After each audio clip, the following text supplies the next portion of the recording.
Hello everyone, welcome back to our JavaScript tutorials for beginners. In this session, we're going to discuss about event listeners, nothing but add event listener and remove event listener. By using add event listener method, we can add an event to an element. We already know, we already seen how can we add an element, how can we add an event to an element by using event attribute, and one more thing is variable as a function, something we already seen in the earlier session. Now we are going to add an event to an element by using add event listener, and by using remove event listener method, whatever the event you have added on an element, that event we can remove on runtime. Both add event listener and remove event listener. By using this method, we can add an event, we can remove an event on runtime. Let us see how we can add an event to an element in an action. Yes guys, can you see here, I have a file, small file. So just a small syntax here I written. Can you check this? This is element, nothing but whatever the element you want to add the event here. So add event listener, name of the event. We know so many event handlers are there. Click, double click, focus, blur, and mouse over, mouse out, mouse in, mouse move, mouse down. All the events we can use any one of the event, whatever the event you want, right? Can you see? Let me run this file and let me check what is the output is here. Yeah, this is a small div here I have. So when I keep mouse on it, I want to I want to change some background color or something. Like right now, if I click or anything, I'm not going to happen anything. Even though if I click remove button also, nothing happen. If I click the remove button, I want to remove the event listeners. Nothing but when the page is loading, I want to add an event to this particular div. So what is that div here we have? And this is the div we have. Right, to this div I want to add an event. Based on the syntax, let us see how can we add an event to element. Not only one event, if you want, you can add multiple events also for this particular element, right? Let us get this element, document dot get element by id. What is the id? We here we have block dot. The method is going to be add event listener is a method. In this, what is the event you want to perform? I want to perform click event. So you can write a callback function also. If you want, you can write a callback, nothing but anonymous function. So directly we can write like this. So here the third parameter is going to be use capture. What is this use capture? This is a boolean value called true and false. True means it is going to be event capturing, and false means that is going to be event bubbling. So you can pass anyone. Right now it is optional, so I don't want to pass this. Later I will explain you in a separate session what is event capturing, what is event bubbling. The third parameter is going to be a boolean value, either true or false. I'm not going to pass any parameter. Third one is going to be optional. Just leave it. In the next session we are going to explain you event bubbling and event capturing. Let me check it. Just I'm writing this alert message. Let us check whether the event is binding. When the page is loading, like this event is going to bind it to the particular element. What is the element? Div element. So now you can just refresh it. If you can refresh, just click on this div. If you can click, we are getting the alert, means that the event is bind. Generally, how we have added the earlier events here, we did something like on click equal to something we written. This is event attribute. So, and we can write one more way by using get element by id dot on click. Such a manner also we added, and this is also one more. By using this, we can add multiple. For example, for the same element, if you want to add one more event, mouse over, for example, this is the event I want to add. So mouse over. When I hover the mouse, I want to do some action. See, we can write a callback function. If you don't want callback function, we can write a separate function and we can pass the function as a parameter to it also. So here, what I am going to do here, let's remove this. So this is add event listener. We can write something called my function, such a manner. Any function name, whatever it may be, you can write any function name here. So when page loads, an event is going to be added to this particular element called mouse over. As well, already we have added an event called click event to the same block. Now I am adding mouse over event to the same element called block. Now you can check it now. We can write the function separately here. Can you see this is going to be a function, my function. In this my function, let us see, when I keep mouse on it, not clicking on it, or else you can change the background color. Let us go console.log of this, I mean current element. It is going to return the current element. On which element you are keeping the mouse, this is the element. So that is the current element. Now you can see, check the F12 also. In the F12 we can understand what exactly this is. Refresh the page. I'm going to mouse over on it. Can you see in the console we are getting the element? On which element you kept mouse there, that element is going to be fired. If you can click here, now you can see alert is also calling. So alert is nothing but click event, and when I keep mouse on it, the event is going to be fired. What is the event? Mouse over event is going to be fired, right?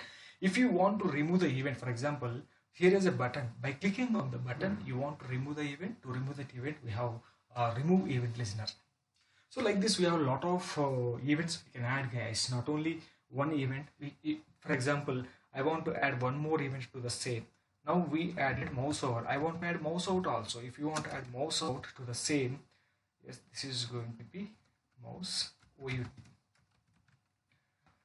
Now, what is the color? For example, here you can take the color also. If you want, you can take the color.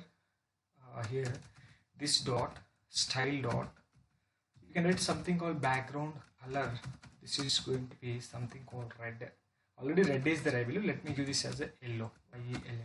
Yellow color I am giving you. When you keep mouse on it, can you see? Just you can comment this for a while. Now I'm just keeping mouse on it. Just refresh it. I'm going to something wrong in the line number 29. What is this wrong here? This dot, style dot, background color equal to, this should be yellow. So actually you have to assign this as a string like this. Now you can just check this. Now you can refresh the page. Now you can keep mouse on it, yellow color. So when I mouse out, I want to do something, right? So when you want to mouse out, I want to roll back. Let us write something called a function called roll back the color. So you can take any function here, whatever the function you want. Yes, you can take it, guys. Now I'm just going to write this function roll back. So in this, what we want to do, we want to give the existing, what is the existing color here? Can you see in the CSS I given the background color as a tomato.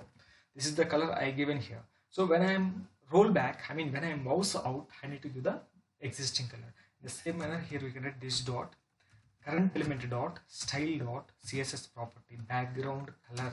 So we have to provide the value like this. We already seen, right? How can we add CSS to the element by using JavaScript? So the old color, existing color I am giving you. When mouse over, this color is going to be happen. I mean the function is going to happen. This is all happening in the runtime. Now you can just refresh the page and check it. Mouse over it, yellow color. Remove the mouse. Now it has to give the old color, right? So what's the problem? File is saved or not? Let us check whether the file is saved or not. I'm going to check it. Remove. It is not working. We need to check it. What is the problem here? So mouse out. This is going to be roll back. This dot, style dot, background color. Here the spell mistake, guys. Mouse out, right? Two O's are typed there. And let us check it now. I'm going to refresh the page and hover and remove, right? So it is giving the color something like this. On hover, yellow color. When you are out, I need to give the existing color to the element. If I click this remove button, I want to remove the event listeners. For example, what is the ID of it? This is BTN. Now I am going to write the same here. Let us see how can we remove the functions. For example, when I am hovering the mouse, yellow color. When I am mouse out, I am getting rollback function. Both my function and rollback functions are calling. I want to remove these two by clicking the button BTN.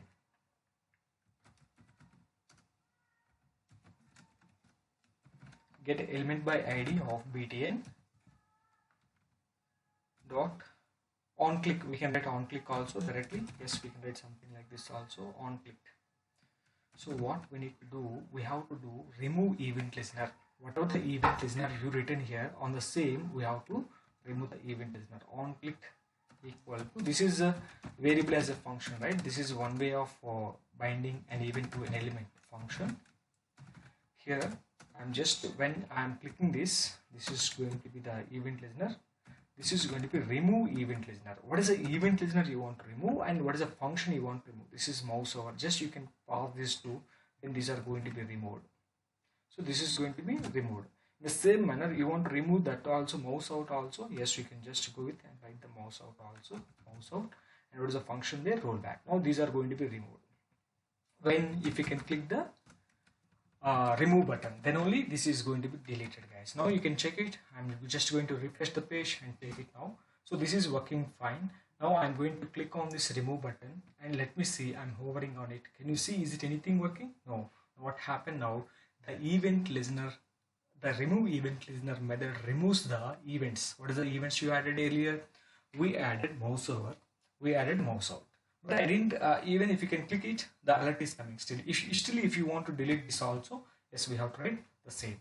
But this is not a, this is directly you written something called, it is a callback function you written. So like this guys.